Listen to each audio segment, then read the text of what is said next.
It can be the worst, most frustrating feeling. You're desperate to make contact, but you keep trying and trying. Why is no one picking up? Why does no one ever answer? Now, imagine that what you're trying to contact isn't a single person or a business or even another country. What you're trying to contact is the entire universe. Why is there no answer? I know that I can't convince you that we are not alone in the universe or that we are all alone. But by the end of this episode, I think you'll have a very different take on the biggest question a human gazing at the infinity of the stars can ask. Where is everybody? And make out a small beam of light against the mirror. 1.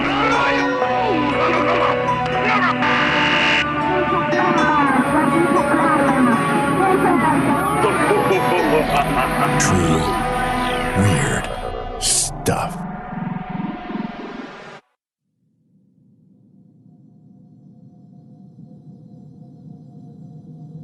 The sound you're hearing right now actually is the sound of the universe. Well, one very tiny corner of the universe anyway.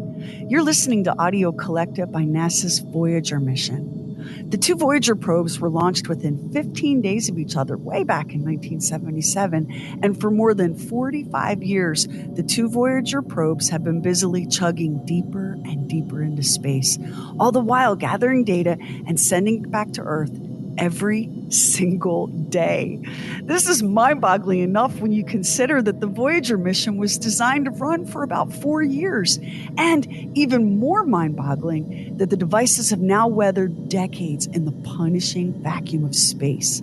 It's only a couple hundred degrees below zero out there. There's at least 3 different kinds of radiation to cope with, and there's no way to repair even minor damage or malfunctions. The Voyager probes are tiny and vulnerable. You could even say humble machines.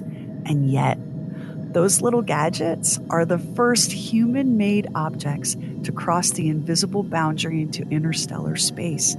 And even powered down to the bare minimum, as they now are, the Voyager probes will continue their unimaginably lonely journeys through the cosmos for a long time to come. Longer than the longest human life. A span of time so immense that it kind of gives you the willies to try and calculate it. Barring destruction by like a meteorite or an alien death laser, something unforeseen and unknowable, scientists predict that Voyager 2 may continue its solitary tour of the Milky Way indefinitely, and with a little bit of its motor still running for decades thanks to the half-life of its onboard nuclear power source.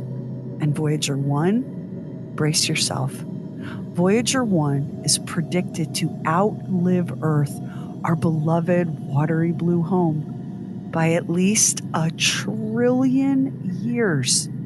Even if you're someone who thinks the space program is a colossal pointless waste of money, come on, you got to hand it to NASA. They took our tax dollars and they, by God, built Voyager to last. So, this is what space sounds like. It's not silence, not exactly, but it's quiet. A quiet so vast and overwhelming that you find yourself straining to hear something, anything. 6 years ago, there was a little segment on Good Morning America. The whole thing was 2 minutes long. It was a kicker story about astronauts hearing music in space. Now, I'm always at work during GMA, but on that particular day, friends who saw the segment started blowing up my phone because everyone knows I'm a space nut, right? I couldn't wait to watch. There is a bit of a space mystery brewing. Newly unearthed audio revealing astronauts may have heard music on the dark side of the moon, raising some big questions this morning. Newly declassified audio tapes have just revealed that there might really be music in space. In 1969, as Apollo 10 cruised the dark side of the moon, the part furthest from Earth, where contact with NASA is unavailable, astronauts Eugene Curran and John Young heard something strange. Do you hear that whistling sound? sounds like, outer space-time music. Boy, that sure is weird music. Those transcripts were archived and held for the last 4 decades. Now freshly unearthed, though, by NASA's Unexplained Files on the Science Channel. But there may be an earthly explanation. One NASA technician believes the music was caused by 2 different spacecrafts' radios interfering with each other. And the astronauts themselves aren't sure if that music was caused by those radio frequencies, but they have admitted, or they did admit, they were very terrified by it. Yeah. Can you imagine? Up there all alone? Sure, it was just radio frequencies. Yeah, or not. Aw, the GMA team yucking it up. Who doesn't love morning TV shows? So friendly. And listen, NASA's explanation makes all the sense in the world, doesn't it? Even I, a big believer in the probability of intelligent life existing in lots of other places in the universe, can see the logic in NASA's answer. But before you roll your eyes and laugh it all off, the idea of space making its own music isn't new. The astronomer Johannes Kepler, as in the Kepler telescope, believed that the planets in our solar system created harmonic tones as they orbited the sun. This was Kepler's literal take on the notion of the music of the spheres. The idea of celestial music in the heavens, the music of the spheres, that was a hot trend during medieval times and throughout the Renaissance. It was this hugely influential idea that made itself known in poems and literature and art. Kepler, a mathematical genius who could not pursue his dream of becoming an observational astronomer because smallpox in childhood left him with very badly crippled hands and really damaged eyesight, Kepler looked up at the sky and had this mind-exploding epiphany. Geometry might be the very foundation of the universe. Listen, I don't even know how I passed geometry in high school. It was math made up of shapes and teeny tiny letters. I'm sorry, but I just never had 1 minute in that class where I was able to comprehend anything. And when I learned that Johannes Kepler looked up at Jupiter and was like, yes, geometry. Well, it confirmed for me that I'm basically a chucklehead, you know? But Kepler got busy plotting the geometry of the planets orbiting the sun, figuring out the harmonic tones, etc. Translating those geometric equations into sheet music. And even when some of his calculations failed to meet the mathematical requirements for harmonic ratios, and please do not ask me to try to explain what that means, because if my life depended on it, I can't even begin to make sense of the equations. He was still able to build an entirely coherent theory. And part of that theory is so beautiful that you just might cry. And even if the math makes your eyes bleed, you're going to want this part of it to be absolutely true. Listen. In his great work, The Harmony of the World, which was published in 1619, Johannes Kepler proposed that it was very possible, if very rare, for the planets to sing together in perfect harmony. And that perfect harmony occurred for the very first time at the precise moment the universe was created. Goosebumps, right? So a super smart and intriguing human who has a YouTube channel called Math Adam ADHD turned Kepler's geometry equations into music. The actual music of the spheres.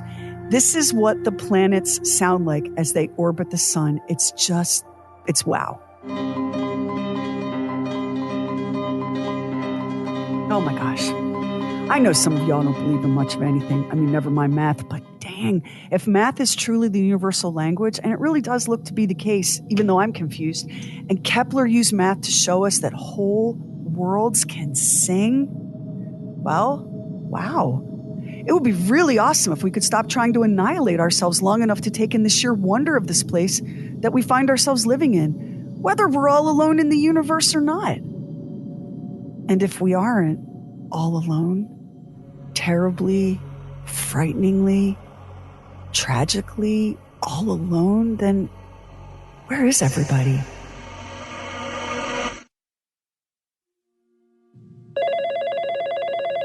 The phone ringing endlessly in the empty house.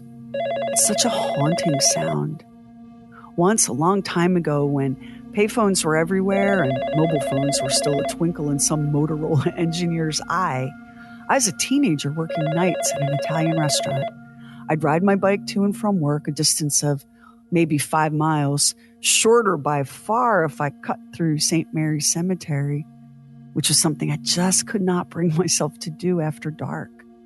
I often worked the closing shift, which meant not unlocking my bike and getting on the road till well after 11 p.m. There was a long stretch of darkened houses, their windows a flickering blue of TV light, and then a little park, and then a junior high. One night as I pedaled toward home, I heard the faint sound of a ringing phone. It was a spring night, cool and damp, the streets wet from a recent rain, the air heavy with moisture, all making the streetlights gauzy and soft. The ringing grew louder the closer I got to the school. There was a payphone in the parking lot, I guess, and that night it just rang and rang and rang and rang. And I can't explain why, but suddenly I was scared. I was really scared. My heart started racing. I felt prickly all over. There were no cars, no one taking their dog out one last time before bed. No one.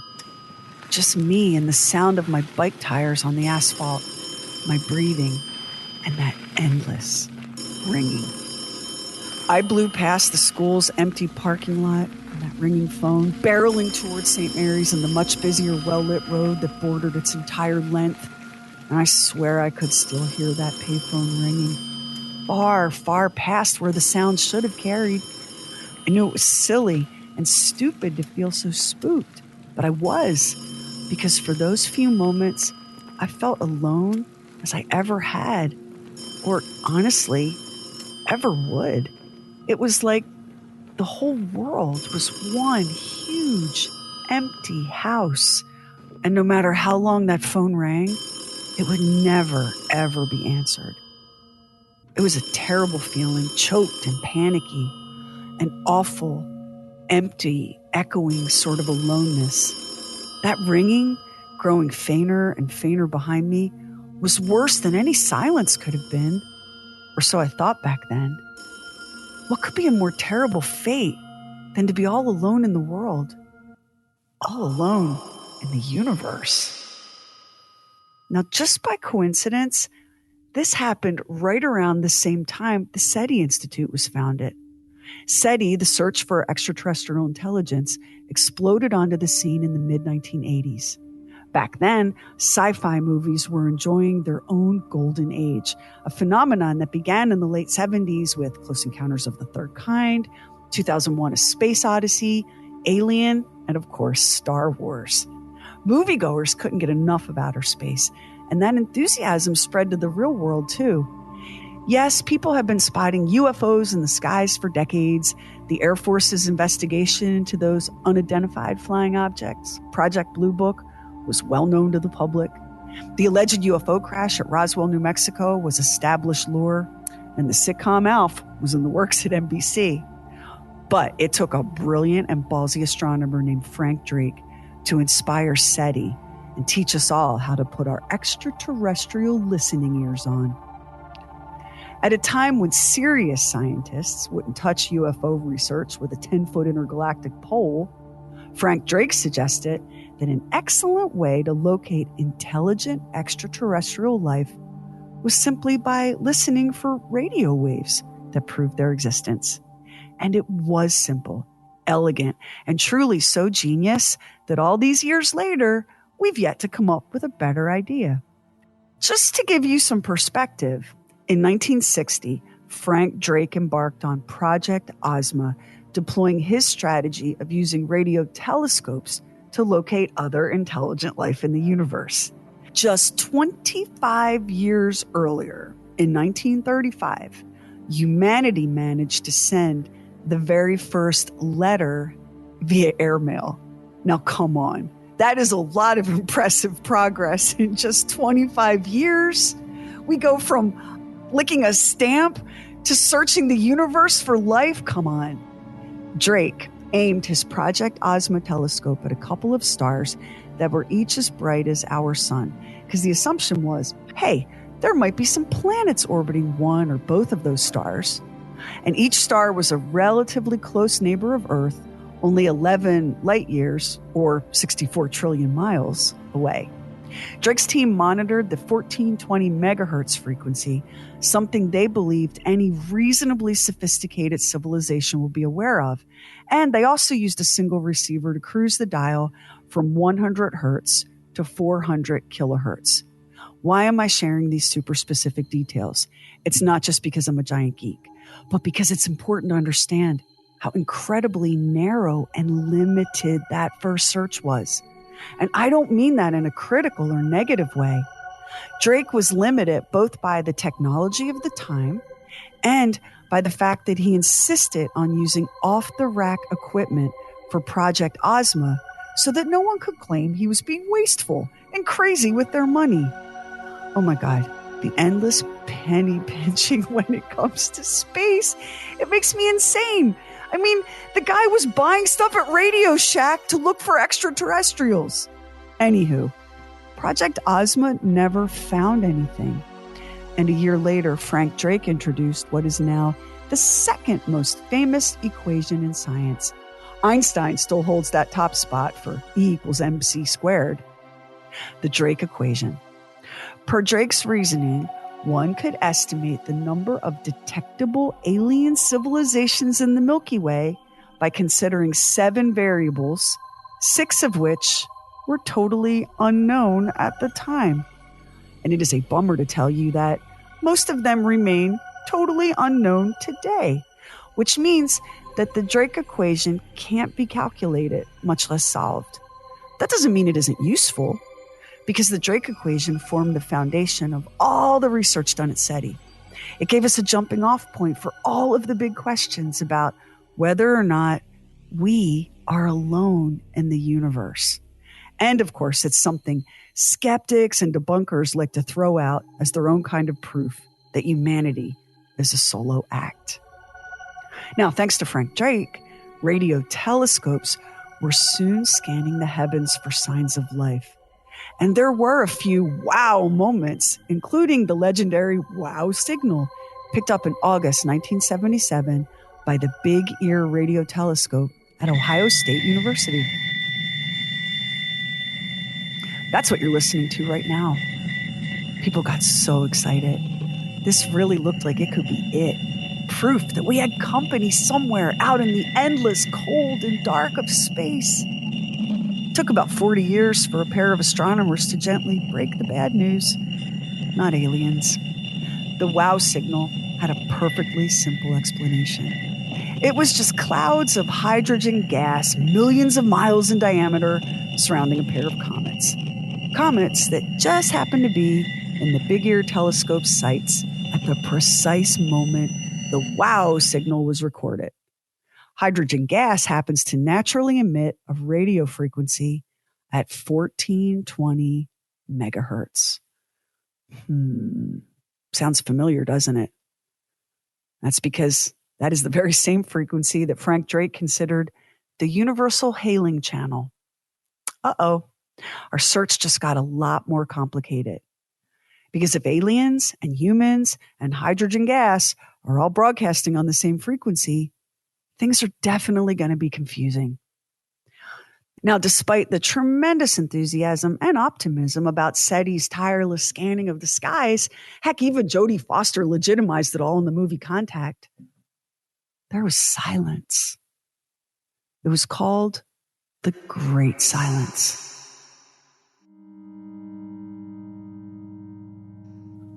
As far back as 1950, when intelligent alien life was a hot-button topic among scientists, there were those who found the Great Silence to be its own form of troubling proof. The Nobel Prize-winning Italian physicist Enrico Fermi was the first to say what many were thinking. If the universe is teeming with life, where is everybody? And this is how we got that other argument beloved by skeptics and debunkers, the Fermi paradox. Now, Enrico Fermi was the total package. He was brilliant, He hated fascists, so much so that he fled his birthplace when Mussolini made Italy intolerable, and he became a U.S. citizen. Side note, this is how bad Mussolini was, that he could make Italy intolerable. I mean, that's a bad dude, right? Fermi built the first nuclear reactor, for crying out loud. He was basically a one-man brainiac when it came to controlling and harnessing nuclear energy. And then, one day at lunch, he casually mentioned that, if our galaxy was in fact home to numerous intelligent life forms, then shouldn't we see some evidence of that? Like, there's nothing? Not a single artifact? Not a lone radio transmission? Nothing? Mic drop. Yeah, it seems like such a simple and obvious question, but it took the mind of a Nobel Prize winner to actually put it into words. Everyone stopped chewing and stared. Now, by everyone, I mean the scientific community. And of course, your crazy Aunt Debbie who thinks that even talking about aliens is asking for trouble from the devil. Fermi was like, look, there are hundreds of billions of stars in this galaxy. Loads of them are bound to be like our sun, and many of those are bound to have planets, right? And some of those planets are going to be like Earth, which surely isn't all that special. And on some of those Earth-like planets, you'll find life. Some of that life will have intelligence. Some will develop all sorts of advanced technology, even interstellar travel. And yeah, that'll take centuries, if our own species is any kind of guide. But no worries, because statistically speaking, a truckload of those possible worlds have a massive head start on us, as in billions of years. So, where is everybody? And then Enrico Fermi polished off his cheeseburger and looked up to see the bug-eyed, stricken looks on every other face at the table. Boom! You folks just got served the Fermi paradox. The Fermi paradox, where is everybody? Is the universe one impossibly enormous, empty house, and we humans on the other end of the phone, just listening to it ring and ring and ring for all eternity? And that sinking feeling that maybe Enrico Fermi was right, it never left us until maybe now. In December 2022, the lead researcher at Hebrew University in Jerusalem, astrophysicist Dr. Omri Wandel, quietly published an article in the Astrophysical Journal, and in it, he very politely suggested another way to resolve the Fermi paradox. Just so you know, I did send Dr. Wandel an email, and I asked if he would consider coming on the show, True Weird Stuff. He is a renowned astrophysicist, and I barely survived Algebra 2, so I wasn't super optimistic about getting a reply. I'm still waiting. I know he's a very busy person.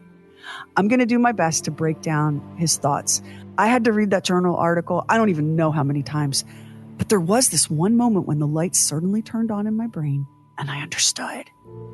This understanding was as fragile as a soap bubble, and I knew I was going to lose it any second, but man, for that one moment, I could hear the freaking music of the spheres. Why can't they invent a pill to make a person smarter? So here goes. I'm going to try to break it down.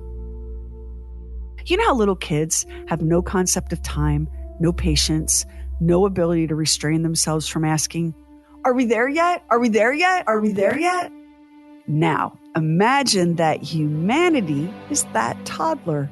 We just got buckled into our little seats in the spacefaring age, and all we know how to do is holler, are we there yet? The answer comes down to no, we're not even close. We only just pulled out of the driveway. If the universe is teeming with habitable planets orbiting stars much like our sun, if those planets are teeming with life, some of it intelligent and technologically advanced, then there isn't anything particularly special about a planet like Earth. Aliens would view it as just one more planet with a very common biosignature. Because for billions of years, that's what Earth has been. A garden variety biotic planet orbiting a yellow dwarf star. Really, nothing special. Nothing much to see. Until May 13th, 1897, that is. On that day, Guglielmo Marconi sent the very first radio transmission on the planet. And this marked the beginning of Earth's coming out party. Radio. My day job. A glorious medium that we all treat like a public utility. We expect it to be there whether we use it or not, because it always has been. It's getting pummeled and battered now by streaming.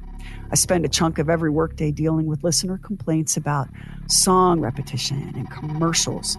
People tell me radio is dying and it's old-fashioned and it sucks. Yeah, well, be that as it may, radio is what put our planet on the universe's advanced intelligence life form map.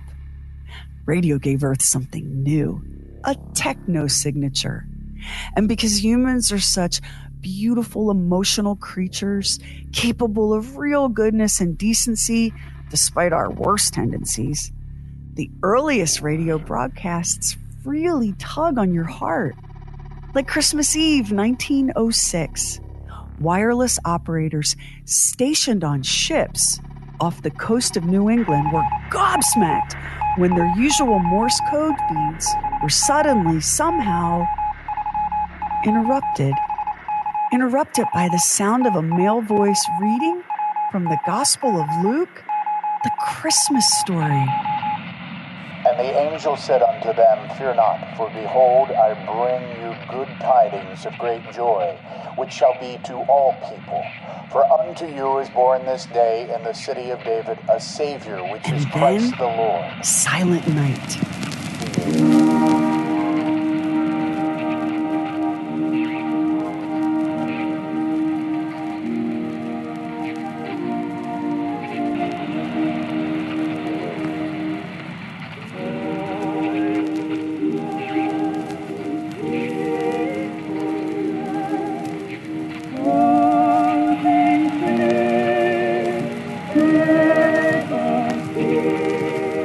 As quickly as it appeared, it was gone, and the operators heard only their usual and familiar dots and dashes of Morse code.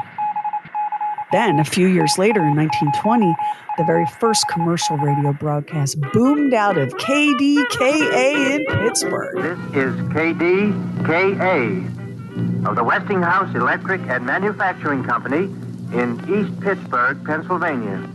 Throw in the early shortwave radio broadcasts and the occasional pre-World War II radar, and Earth's radiosphere is born. The radiosphere, according to Dr. Lundell, is an ever-expanding envelope of intelligent radio signals broadcast from Earth and spreading into space. We've been doing it now for just a tick over 100 years, but it wasn't until the 1930s that humans were able to produce shortwave radio transmissions powerful enough to puncture our planet's ionosphere and escape into space.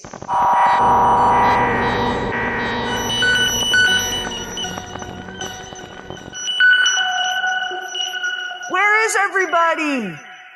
Are we there yet?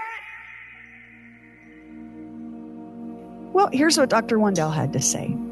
Earth's technosignature is still undetectable to alien civilizations unless they are sufficiently nearby. Information about Earth being home to a technological civilization has not yet reached beyond 100 light years. Okay, but again, another way, like simpler?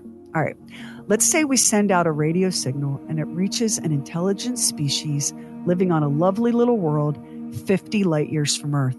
That's practically our backyard from a space perspective. It would take a response from those aliens another 50 light years to get back to us, which doesn't sound like a big deal until you really think about the time scale and the distances involved. Remember Frank Drake and Project Ozma? They were targeting potential neighbors just 11 light years away, right? But do you know what a light year is in human terms? It would take you 37,200 years to travel the distance that is one single light year. Hot damn, space is big. It's so big, so incredibly huge and vast and colossal that we struggle to even imagine distance on that scale. Yikes, I mean, whose head hurts? I'm over here in the fetal position. I'm so wigged out by the enormity of it all. And against this staggering backdrop of time and unfathomable distance, it's hard to not feel like your one precious human life is little more than that of a firefly, winking brightly into existence and then gone. This kind of thinking is why I'm no fun at parties. But back to Dr. Wandel, who had more cheerful thoughts to share. First, of course, is the relatively encouraging news that any intelligent aliens out there probably just haven't gotten our call yet. Second, and honestly less encouraging, is the news that planets can remain biotic, which means capable of life, for eons. But technological civilizations may exist for a much shorter span of time. Uh-oh, not good news. But also, not super hard to believe given the chaotic and violent and self-destructive tendencies we see in our own species right here on Earth. And third, we need to settle down and be patient, which is something that human beings are not particularly good at. Dr. Wandel said that when a civilization achieves radio communication, it enters into what he calls the contact era. We on Earth are at the very beginning of our contact era. And we have to be patient because our radiosphere, our techno-signature, our cry of, "We are here, we are here, we are here," it expands with time. And as the radiosphere expands, so do our chances of making contact.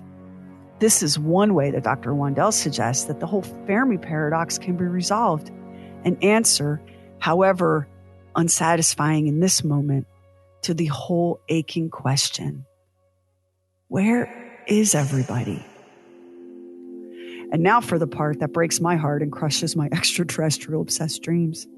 Given the kinds of distances involved, the staggering difficulties of building any craft or even a probe capable of achieving velocities even near the speed of light, we have to comprehend and accept that not only are we not there yet, but the journey is going to take us hundreds and more likely thousands of years.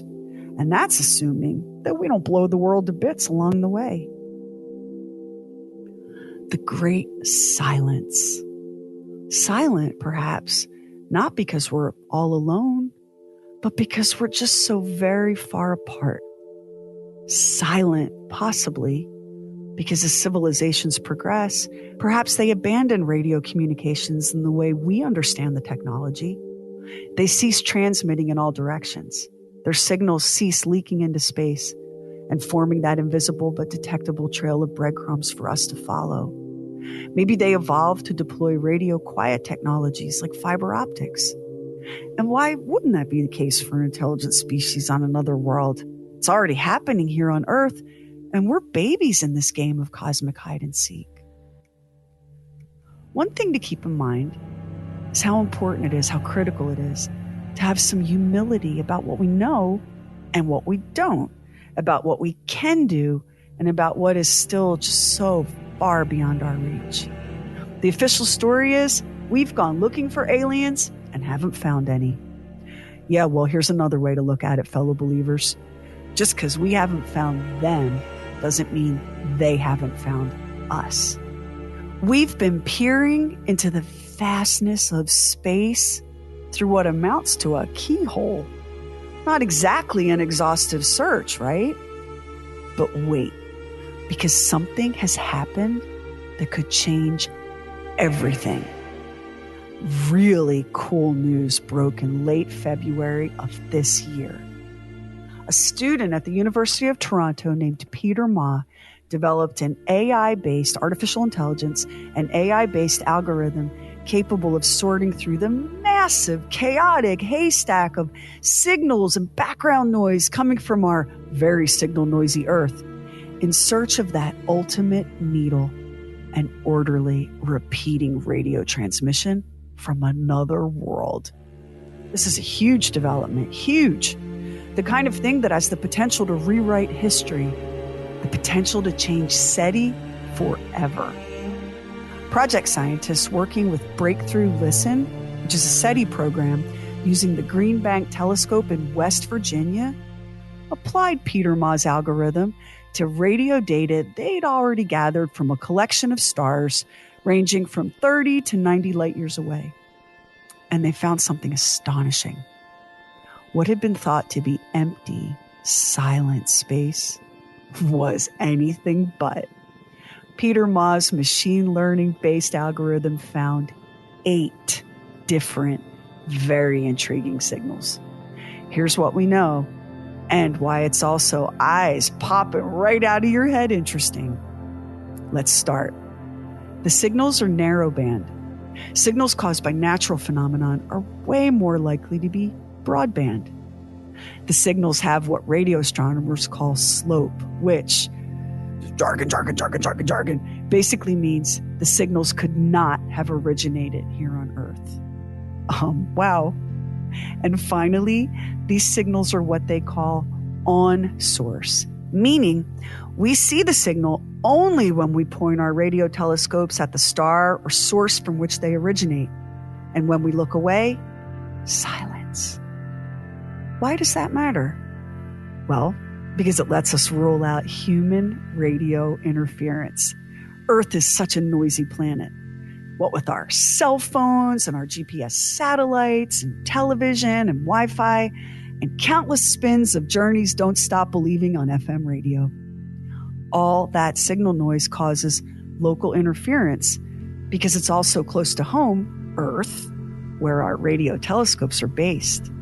But these signals, these 8 mysterious signals, narrowband, on-source only signals, there's no interference from Earth because these signals are not ours, whatever it is they turn out to be. See what I mean about staying humble? We thought we knew. We declared with great confidence that there was nothing but dead air in that little corner of the universe. Then here comes a college student who proves us all wrong. So now, let me ask you the question again. Even if we haven't found them, is it possible they've managed to find us? Could we already have been discovered by an insanely advanced spacefaring civilization? Are we already under some sort of surveillance? Have we been visited, as so many believe? And what about all the reports from nearly every place in this world where people describe witnessing craft, having encounters with those craft, and sometimes with the occupants of those unknown vehicles? It's possible that some or maybe even most of those reports are true. We are not able to completely rule it out, any of it. We demand eyewitnesses, and then we ridicule them for coming forward. We worship technology, but even our most cutting-edge technology is still in its infancy, really. We think we're the top dog in the universe, but only because we've yet to meet or be challenged by any other dogs. It's way too early to call this game. As that ultimate space daddy, the late Carl Sagan, so wisely reminds us, absence of evidence is not evidence of absence. And I don't know about you, but I believe. Like Fox Mulder, I want to believe. I can't bear the thought that humanity is some freakish but marvelous accident. You're telling me that a bolt of lightning strikes an amoeba just so, and in the blink of an eye, here comes Albert Einstein and Marie Curie and Cher? No, I can't accept that. I don't want to accept that. Even as a kid in Catholic school, I found a way to make the science I love fit the scriptures, like the Gospel of John, chapter 2, verse 16. Let not your hearts be troubled. Believe in God.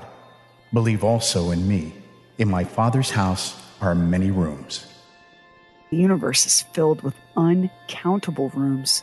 That much we do know. And us humans, we're only just now at the stage of pretty much crashing on Earth's futon.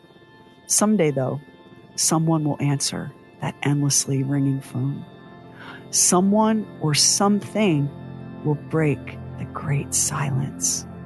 They'll pick up, and we'll know for certain that we aren't alone. that we were never alone. And in the meantime, since the odds of this happening in my lifetime are looking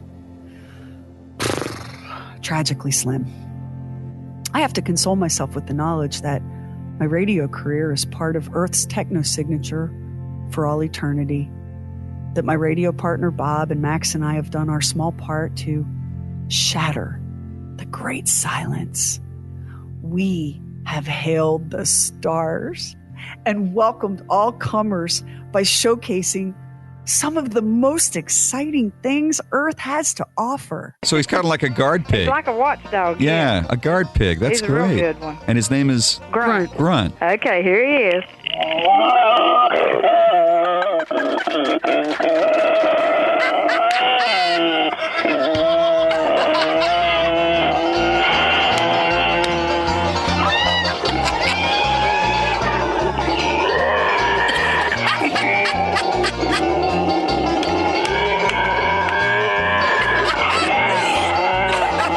How's that? That is the best. Now, who wouldn't want to visit a planet where that's going on? People of Earth, you're welcome. Next time on True Weird Stuff, if you're someone who thinks that medicine tastes bad, you're going to love this next episode. Because once upon a time, your ancestors opened wide and swallowed human flesh. Corpse medicine on the next True Weird Stuff. And if you listen to us on Apple Podcast, hit the plus button in the top right corner. And now it helps an independent podcast like ours to get discovered. And we really appreciate it if you subscribe, rate, and review True Weird Stuff. Hit our website, trueweirdstuff.com, for show notes and photos and videos when we have it, and bonus content. Everything True Weird is waiting for you at trueweirdstuff.com. And follow True Weird Stuff on Instagram and Twitter. True Weird Stuff is a Now Media production. Our executive producer is Anthony Garcia. The show is written and hosted by me, Sherry Lynch, along with my deeply weird director, Max Sutton. Our equally odd producer is Carrie Bowser. Additional production by the mysterious Stephen Call. Our digital witch and social media cult leader is Heather Furr. Original graphics by Kevin Nash. Original artworks by Olivia Axlin. True Weird original music composed and performed by Jack Griffin and Zane Nash. Copyright 2023 Now Media. All rights reserved. All wrongs remembered.